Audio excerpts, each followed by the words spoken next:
You've heard it before, but cash is king. Cash is king. You've heard it before. He wrote the book on it.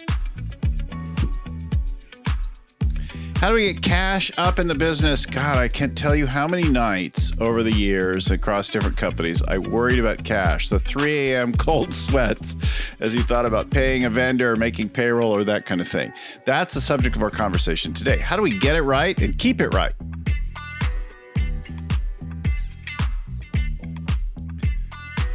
Business is always hard, but it is possible to have fun with the growth journey. It's possible to lean into these challenges that we all face and deal with on the regular. And that is the subject of our show.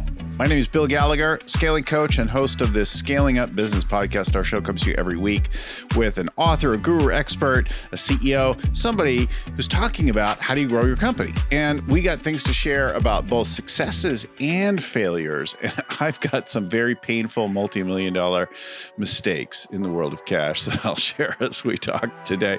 But you'll find all of our shows on everything to do with the world of cash, with the world of growing your business at scalingcoach.com.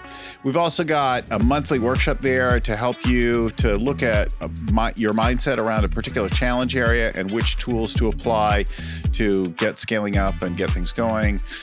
We've got free tools and downloads, courses, and things like that, and newsletter you can subscribe to as well. So scalingcoach.com is our website where to find all that and more. All right, listen, I want to welcome now the practice manager for Ernst & Young, the EY Working Capital Group in the Americas, also now an author of a book called Cash is King, Peter Kingma. Welcome to the show, Peter. Thanks, Bill. Good to be here. Yeah, really glad to have you here. You know, it's funny. I've sweated cash in every single business in every category of time. And I see my clients sweat cash on the regular. But when we get it right, when we dial it, when we get the business more self-funding, when we figure out where the leaks are in our bucket, like things get a lot better. We breathe better. We sleep better. We make more sound decisions around things when we have the cash in the business. Oh, absolutely. You know, it's crazy because I think a lot of people don't fully understand what drives cash in the business, right? So in many cases, I think we've drummed in the importance, obviously, of revenue and of containing cost.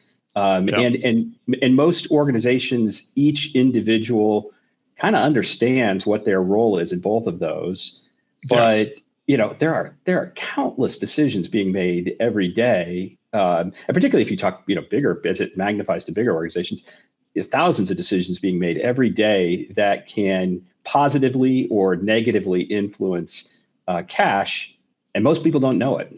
I kind of go back in my professional career when I first started out of college. I call those my tuna fish and green bean days. Because it was I had paycheck to paycheck. I had to make rent payments, car payments, et cetera. And so I'd come down to the last few days before my next paycheck, and all I could afford was eating like a common house cat, tuna fish and green beans. And that was such a powerful lesson in cash flow, and it's all about timing.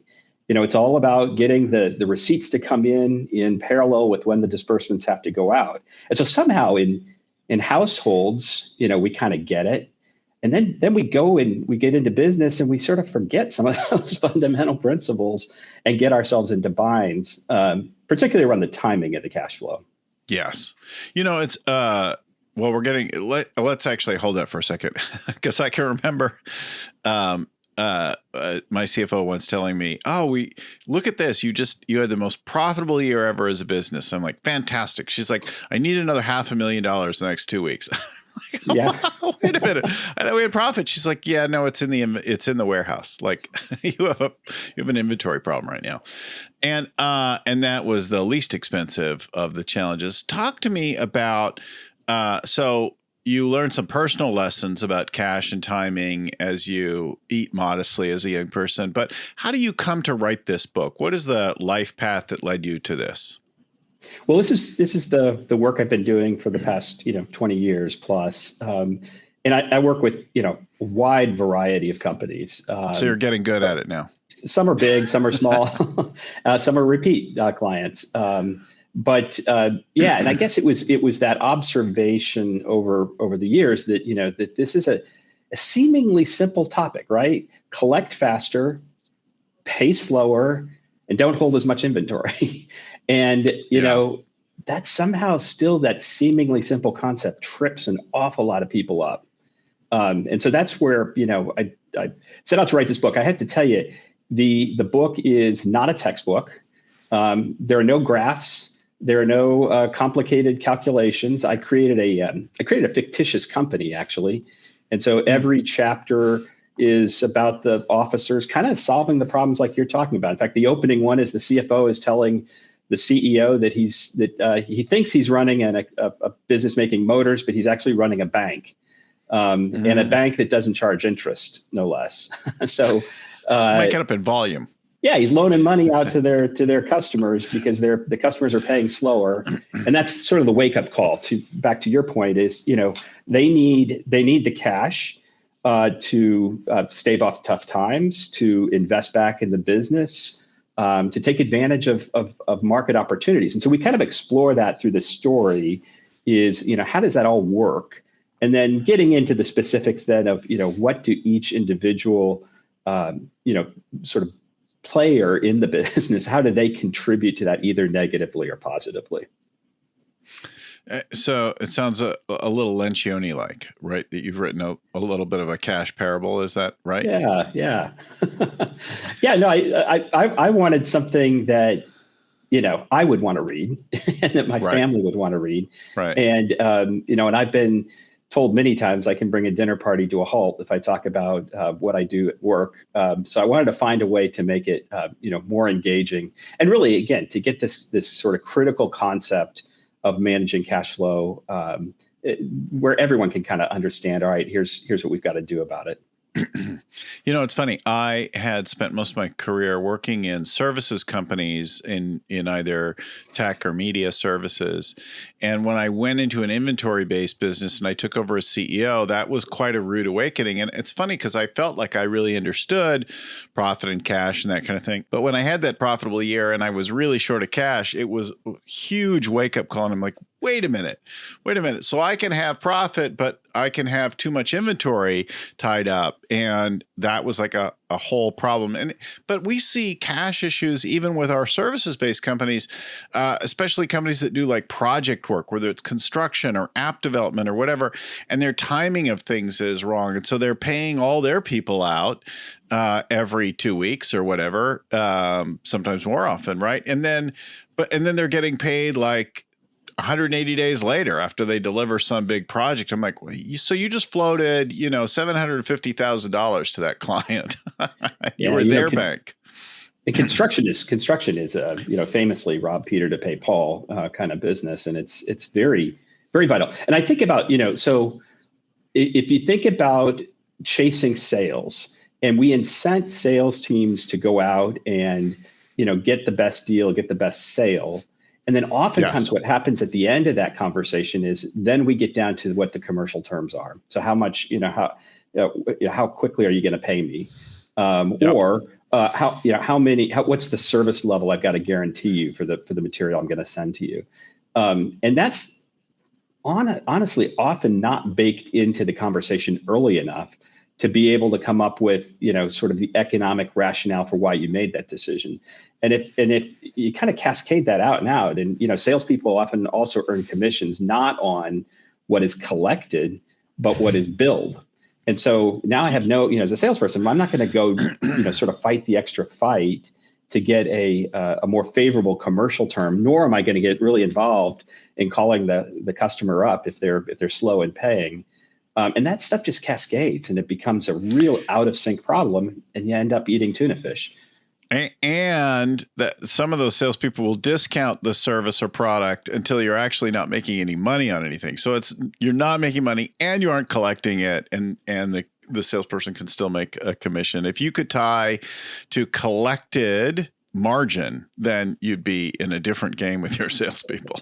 That's right, and that's how you end up becoming a bank, and Yeah. you're a bank to your customers. And the same is true on the flip, right? For your suppliers, I see procurement folks and people buying materials trying to chase the lowest cost, right? Maybe sourcing from Asia, but that is going to increase the lead time requirements, or may increase the minimum order quantities you've got to buy. And so now suddenly I've got maybe a few cents cheaper on the material. So I did some work with this with an apparel company, and it was interesting. They were sourcing everything from Asia, and as we did the calculations, it was actually more affordable for them to take a higher price per unit to source from Mexico, where it was quicker to market and they could chase trends faster, than trying to put everything on a boat, from Vietnam or China, and take that extra time. So it's helping those in the organization understand, those decisions that they're making, and how it affects the balance sheet. It's interesting. Like there are company differences, there are country differences. And when I shifted production from China and Indonesia to Thailand and India, like I got great terms. I went from having to deposit things or do letters of credit to getting paid after terms, anywhere from 30 to 180 day terms. And one supplier gave me a $5 million line of credit just to start to move things to them. They were being opportunistic, and they had some funding to support their business, and the others had practices and they weren't comfortable with it. So guess where all my production moved to in those times? I moved everywhere I could get terms. That's right. So you want to use to your point, you want to use your balance sheet to its most productive means, right? Every dollar of cash has the same value, but not every dollar of cash deployed has the same return.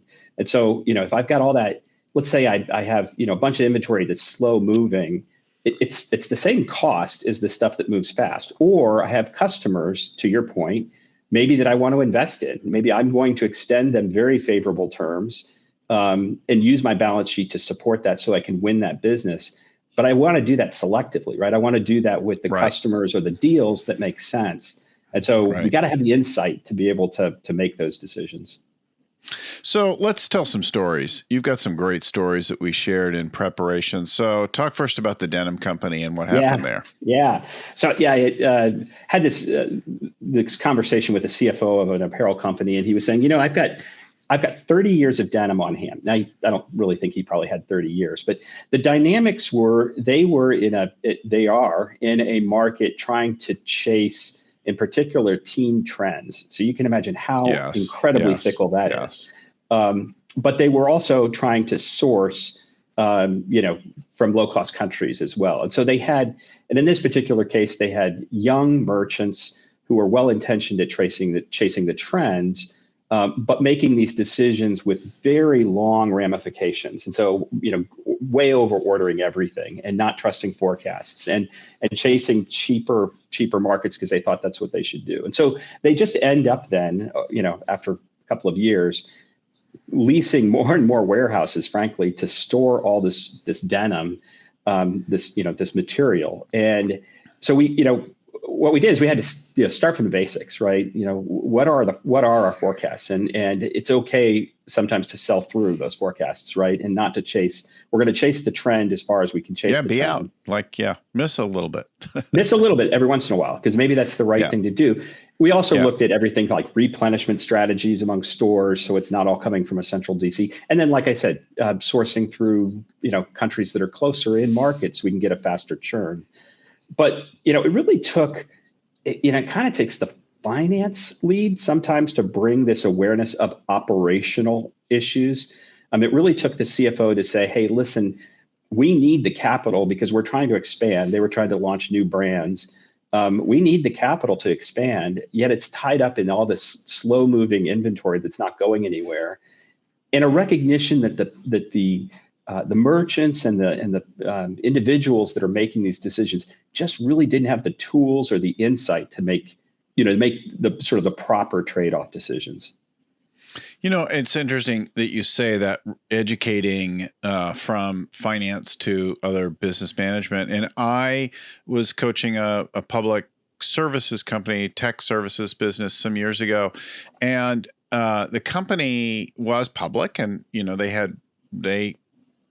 that gave them some liquidity and that kind of thing, but they had a business model that was problematic, and all the people around the company patted themselves on the back for their profitability, which was fine and good, but only the CFO really understood that the way that they were selling was working them out of cash at a very rapid rate, and that selling more was going to make the problem worse, that they needed to change the way they sold and fulfilled and invoiced. And there were some fundamental business model changes that needed to take place because they couldn't just borrow more money.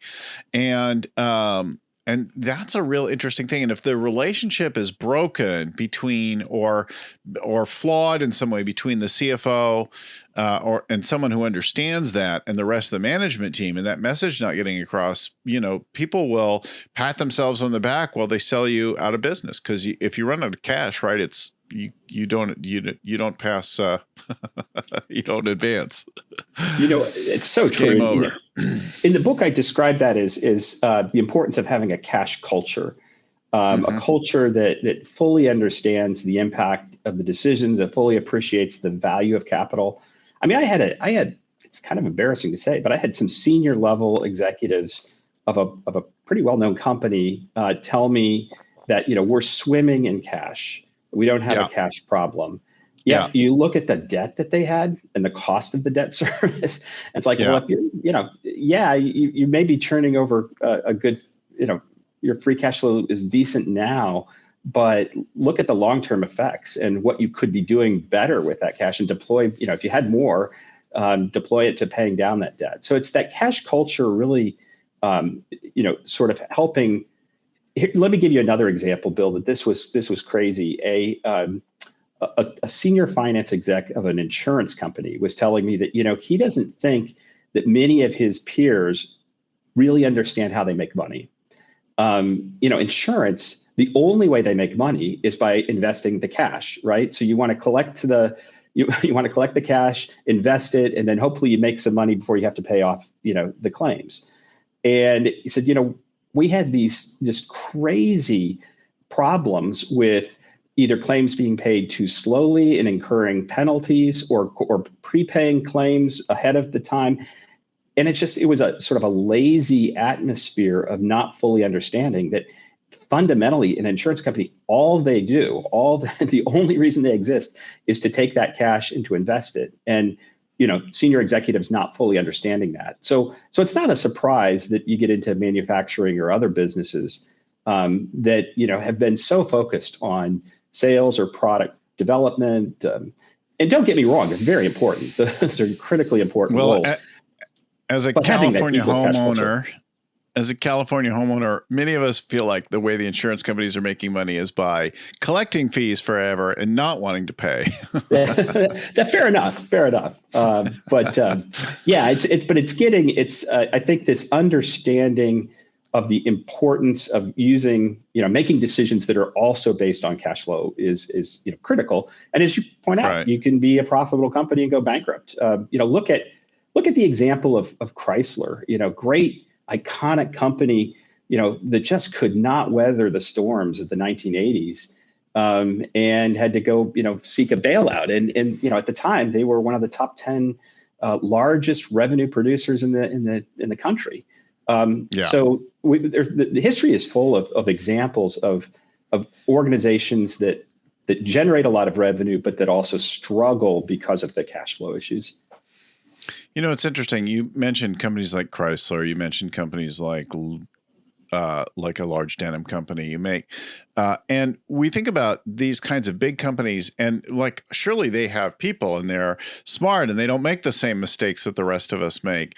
But I think we see whether you're large or small, this is a continual challenge always to understand the business and to have other management understand cash versus profit versus sales as a key component and a major differentiator between just so much of us are trained around company value and thinking about EBITDA. but not about how do we stay in business and manage cash. But if you're really smart with cash, then you can fund growth. If you're really smart with cash, then you have time to keep working on improving profitability, but you can't do one and not the other. Yeah. And, we saw great examples like what happened during the pandemic, right? Suddenly, we all became experts at supply chain issues, right? When we couldn't go out and get toilet paper. Where am I going to get it? Right. Yeah. But that supply chain shock caught a lot of companies off guard, right? And so they needed capital to quickly go out and find material and to and pay extra transportation costs and everything else that associated with trying to right size that. And those, the one thing certain about business is it's going to be uncertain, right? And there's going to be shocks. There's going to be times that are going to keep throwing you curveballs, and you got to have enough cash on hand and capital and access to cash and capital to be able to weather those storms or to take advantage. When your competitor is down, great opportunity to pounce if you've got the capital to be able to go in and invest and expand.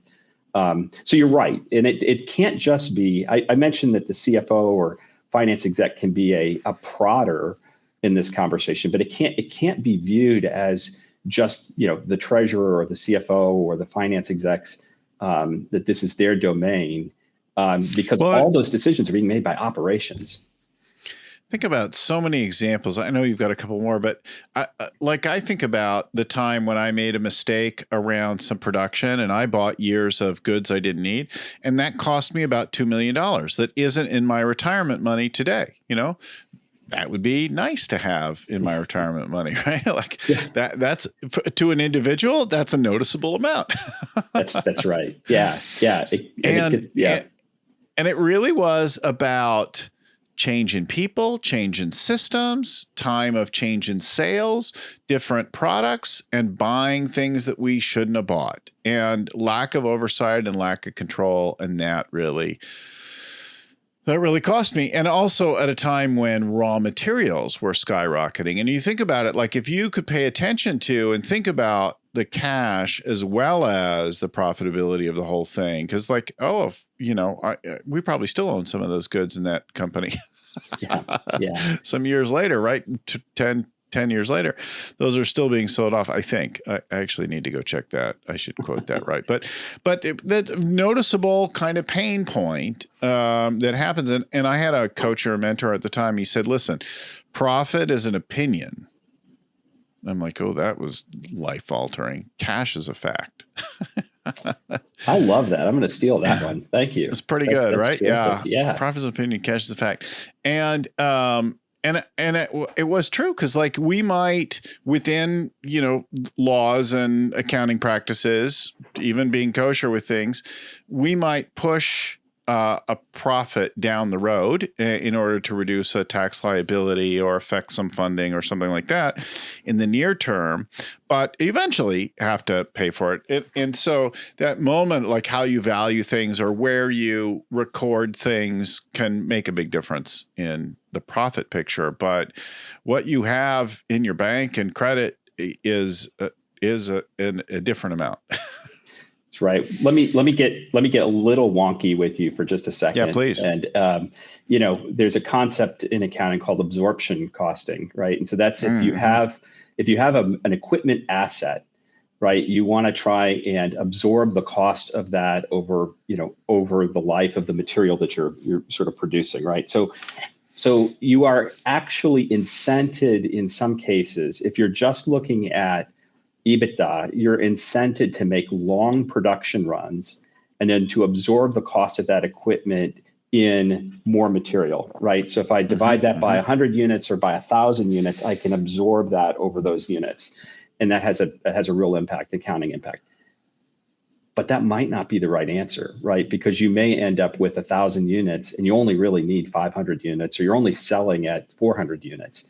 And so we create these incentives, frankly, and sometimes we create metrics and measurements for people in the organization they're doing exactly what we told them to do, but it's just not always the right thing. And so I think, the other thing is just we got to look at what measurements we use, what metrics and KPIs we put in place if we're going to create a cash culture, and make sure we're arming people with the right things to measure, the right metrics, the right trade-off decisions. Because I do think in most organizations, people want to do the right thing. They just either don't have the insight, or we, like the sales example, or we've incented them to do something that's probably counterproductive.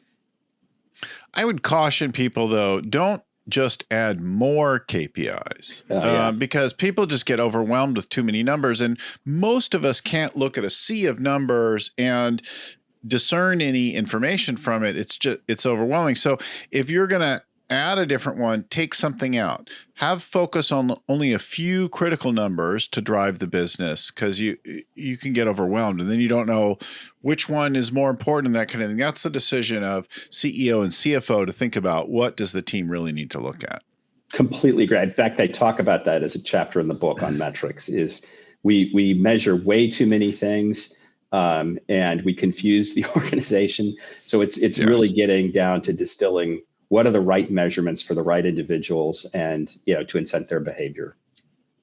It's funny. We had this family friend years ago when I was very young who was working on this advanced fighter technology program out at Edwards Air Force Base. And he was like psychiatrist, I think, or psychologist. And his whole thing was, how much information in a time of high stress can a fighter pilot manage, and how can we present it to them that they can digest it? Like, so the visual, the audio, the color, where in the field of view, like how much can they take and still comprehend and act on.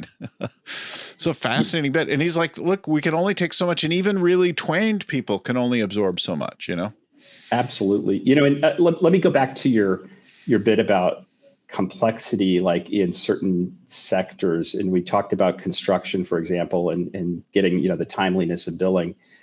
And sometimes that's based on completion of projects or completion of, milestones that have been agreed upon. And oftentimes it requires the person that, whoever is on the front line to be able to do that. Yet we don't honestly often take away some of that, or give them the tools to take that complexity away. So to your point about the fighter pilot, if we're making them do 15 different things while they're also trying to fly the plane, we're going to have error. And so if you're asking a project manager or construction to do 15 different things, and then to also be responsible for all of the milestone requirements to get the billing set up correctly, we got to give folks the tools and the support they need.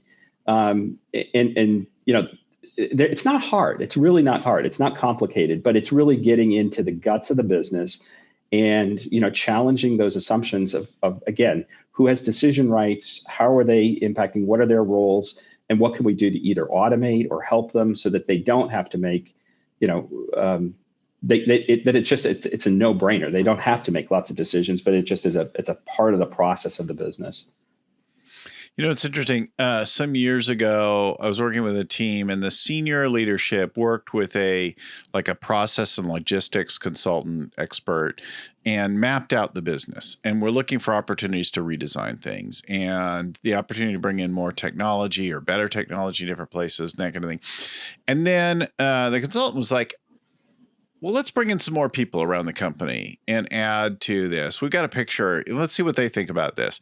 And so we brought in people, and they were like, this is what happens. This is not at all what's actually going on. And they started to rearrange the blocks and mark this and that kind of thing. And we discovered all kinds of issues that we weren't aware of. And all of these were mistakes and delays that delayed the cash coming in. So the intended or design cash timing was completely different than the reality of what the cash timing was in the business because of all of these other operational things. The software services company had a very similar kind of thing. We started to dig into it, and they were like, we're not making any money and we're doing things. And the operations and the accounting folks were like, look, sales is winning sales and winning sales at great pricing, but we can't figure out how to fulfill it. And those guys can't figure out how to bill it because the way you're selling is all a la carte and like it doesn't work with our systems. And we've got big systems here. And it was a profound like breakdown and insight. Now, there was a great solution in this case. The billing and the ops team gave sales a menu. So instead of just doing anything, they now had like a pick and choose menu to draw from, and things got a lot better around the business as a result of that. But it was a mess before then. I love that. And you often get in a mess on the back end of that too. So you get your bills out, maybe you get them out as clean as you can get them out. And then, but then, for whatever reason, the customer's not paying. And a lot of times it's not because they're being deadbeats. It's because something went wrong. They can't reconcile what's on with the what invoice. they ordered. We short shipped something. And so that whole dispute management process then trips up a lot of companies. And, again, to your point, if it was if you have part of solving a dispute is coding it correctly. And so if you have discrete codes and explain to people, this is what this dispute is, then I know, okay, now I know who to route that to get it resolved. But if it's just, hey, short payment, that's not enough information to be able to solve the problem. So yeah, these things are, to your point, often not that complicated, but it's getting the right people in the room who touch this stuff and then trying to automate as much of it as possible. It sounds like in the case of the denim company, it was a lot of small changes. Were there any big things that righted the ship there, or was it all a lot of 1,000 improvements? In that case, it was more small changes. There are some examples of, and I do put that in the book as well, in the chapters of, kind of bigger things that can occur. So I'm thinking, there was a company that I was working with that had set up a payment, sort of a payment scheme with their vendors where they were going to pay them all at the same time every month. And so when it was put in place, it made sense because it ended up making it, I think they moved from like 35 days to what amounted to about a 47-day payment scheme. And the vendors actually initially, even though it was going to delay when they set this up staggered, some of them were going to get paid a little bit later. The vendors liked it because it was now predictable. Because everyone, the other thing about cash, right, is you want to be able to forecast it. You can't, if you can't forecast it, you can't use it. So if it comes in, like if I, and let me just deviate really fast on that point. If I use my tuna fish and green beans example, the reason I was able to sort of make it through those bad days is because I knew that my paycheck was coming in on the 15th. If my employer said, hey, I'm going to pay you at some point in the month, but I'm not going to tell you when, then I'm eating tuna fish the whole month. And so the forecasting is super important as well. And so those suppliers in this example were willing to do that. The problem was the cost of debt started going up. And so overnight financing became more expensive. And so now the CFO and the treasurer are having a hard time getting the cash, to be able to make those one-time payments a month. So that huge dip in cash flow, they weren't able to fund it, or it was becoming very expensive to fund. And so that's an example of a big one-time big change that was, critical. They needed to get off of that, but they needed to do so in such a way that didn't erode all the benefits of the 47 days. So we had to find a way to stagger that out over a period of time. So sometimes the changes can be, sort of silver bullet changes that have significant impact. My experience is most often it's not. Most often it's smaller process changes, and most often it's really getting an acknowledgement, sort of who has decision rights in the organization for these different decisions, giving the right kind of tools and sort of fostering that cash culture. It's interesting. We worked with an app development company a few years ago that had that suddenly was like, we have to get another $2 million line of credit, that kind of thing. I'm like, I don't really think you do. Let's run your numbers. Let's do some analysis. Then let's sit down with the team and that kind of thing. So we sit down and we identify a few changes which they implemented, and they didn't need to raise anything at all. The first one was just bill more often. So instead of billing once a month and waiting, bill every 2 weeks. And they were like, we could maybe even get to doing weekly billing on progress, that kind of thing.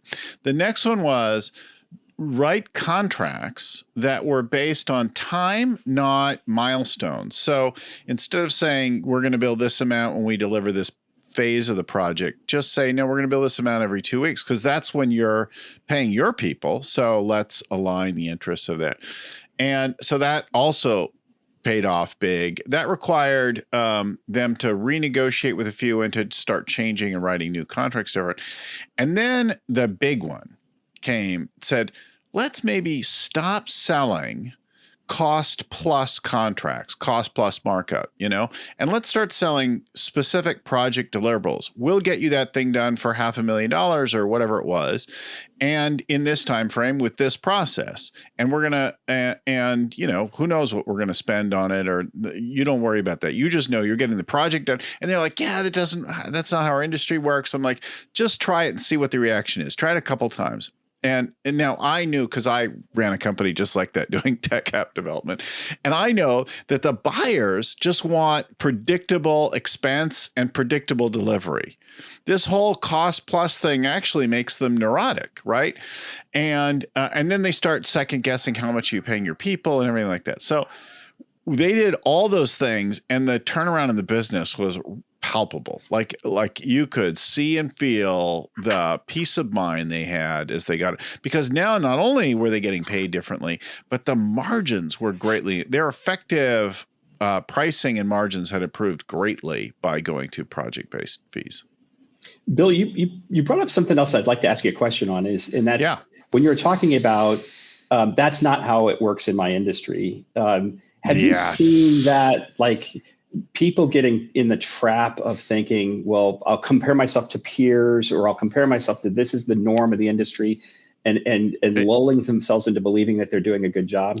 Every time we hear that's not how things are done in this industry, I'm like, ooh, here's an opportunity.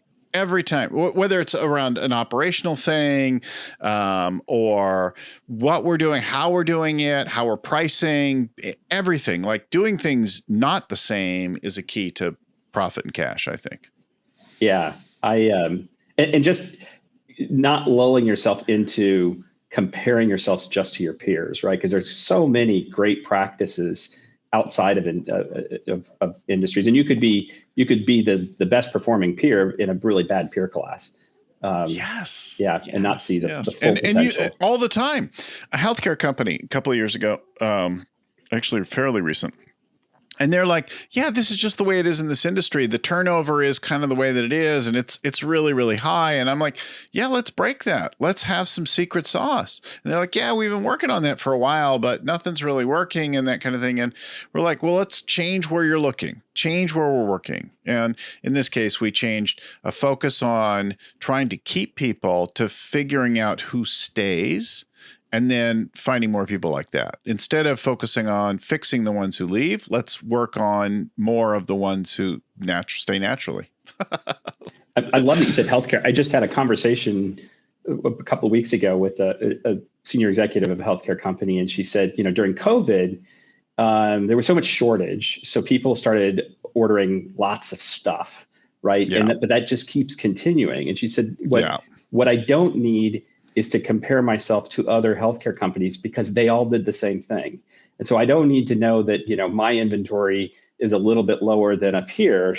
So what I need is, what sectors of the economy, and, so there are certain sectors like, automotive, we talked about, kind of went through some existential, crises. So they got really good at this. And there's a lot of lessons that can be learned, from one sector to another, if they just have never developed that muscle before. You talked about a chemical company and getting ready. Talk to us about that one, maybe as our final story. Yeah, there again, I mean, they were very profitable. They are very profitable, and a company that really does churn out a lot of cash. But this is that example. And actually, I kind of picked... I used author's prerogative to take the quote from the CFO and used it in my book of saying, we've become a bank. And the point that he was trying to make is that, they when they looked at even like their buy sell relationships, so they were selling to some of their customers and buying from some of their customers. So the buy sell relationships, they were always giving the best terms away. They were either, having to pay faster to the same people that they were having slower terms with, or vice versa. And so they, he really, the light bulb went off, and he was saying that's this point about not fully understanding, the business, not fully understanding what the cash is for and what the capital's for. And so he started instituting, a cost of capital exercise for business units. If you want investments, there's a hurdle rate, sure, but we're going to charge you the cost of capital. And we're also going to monitor that your CapEx investments and see if they really did pay back what your planned payback was. And that was this whole notion again of that capital dollars all cost the same and return different, have different returns, right? So it was really, that was a fundamental shift of way of thinking for those folks. To fully understand, the importance of some of these decisions on the balance sheet. Yeah, I think it's really great to get more people involved in thinking about the cash of the business. How can we empower them to understand the impacts on the cash position? Because when it's dialed in right, like you sleep better, you don't stress, you think more strategically and opportunistically about what's happening in the world. And there are the internal events of the company, the business model, the industry practices. Then there's also the world events, like you pointed out, like, hey, we don't have any toilet paper to sell in COVID, right? Well, but my buddy over there's got a bidet company, so let's sell those. I love it. I bet sales did pretty well in that category. Exactly. In late 2020 or early 2020, probably. Yeah. Well, this is really helpful. The book, Cash is King, Peter Kingma. Thank you for coming on the show and talking with us a little bit about this really important topic and when you get it right, it makes such a difference and is such a pleasure when you finally get it right. I love that you wrote this in a story style, because I think it helps turn a technical subject into something that we can really relate to, even if we're not so technical in the world of finance. I promise it will not put you to sleep. Thanks. Reminders again for our listeners and viewers. If you want to know more, if you want to do a workshop with us and start to grapple with your situation, your growth challenges, we've got workshops every month. We've got some free tools. We've got over 500 episodes on everything to do with the people, strategy, execution, and cash of your business and the particular world of trying to grow the business. You'll find all that and more at scalingcoach.com. Scalingcoach.com is our website. PeterKingma.com is his website. The book is Cash is King. Some other shout outs. Thanks to Christelle and Cameron and Seth and the team at Storyon, who get our show scheduled, produced, prepped, out the door every week. And to my friend and mentor, Vern Harnish, who created the whole scaling up framework and the Rockefeller habits that came before it. Thanks again, everyone, for watching, for listening. We'll talk to you again next time. In the meantime, keep scaling.